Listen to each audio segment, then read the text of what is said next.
The topic is the role of religion in public life. And of course, we're talking to the professor at Vanderbilt University, Dr. Louis Baldwin.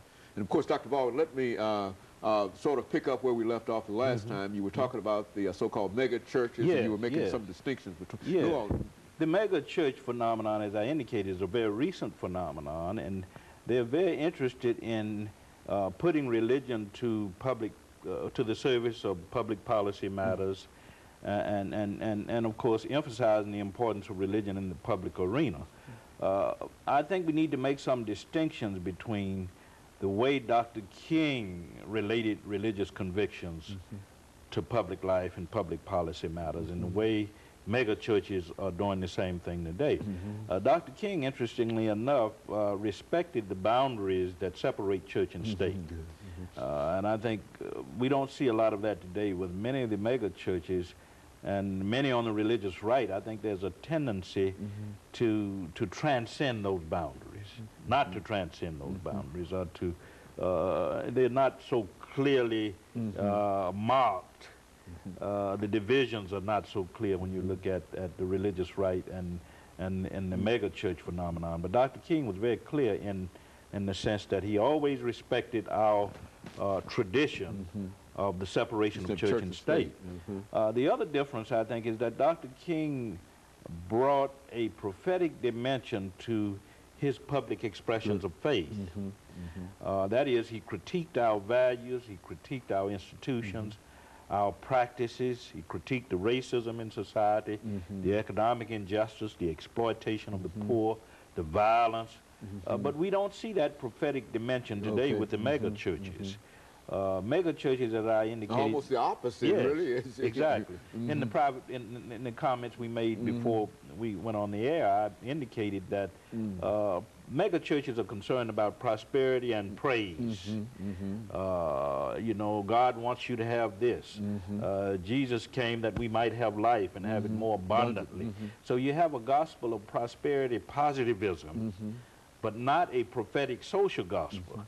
And that's an important difference between what Dr. King and what we see today with people like Eddie Long and Creflo Dollar and T.D. Jakes and Paul Morton and others. Now, not to say, I'm not saying that we don't need these people, because I think they're doing a great job in terms of pursuing charity ministries, that is feeding hungry. They have programs for people who are addicted to drugs and alcohol and that kind of thing. The homeless. And exactly. But they don't challenge the very structures that make people poor in the first place. And this is where Dr. King was different, I think. He challenged the laws, the institutions, the structures that make people poor in the first place, that account for substandard housing, that account for the lack of affirmative action, and equality, racial equality, economic equality. He attacked the structures, the institutions. And I think that's missing today with our mega churches, with our mega church pastors, with the electronic church. We don't see that today.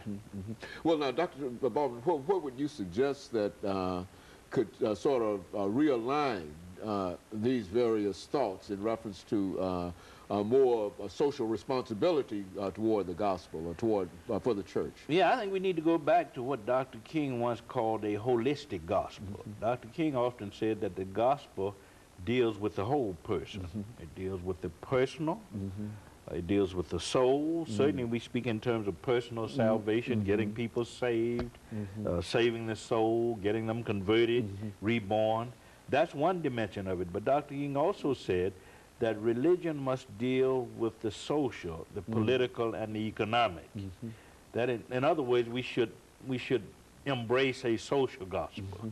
The social gospel movement, as you well know, started by Walter Rauschenbusch, Washington Gladden, Josiah Strong, and other thinkers, had a heavy influence on Dr. King. So he always understood religion in both personal and social terms. That it deals with the personal, but it also deals with the social, which means that we should be about changing the world. We should be about feeding the hungry. We should also be about challenging those laws, structures, institutions that oppress people, that account for inequality in human life.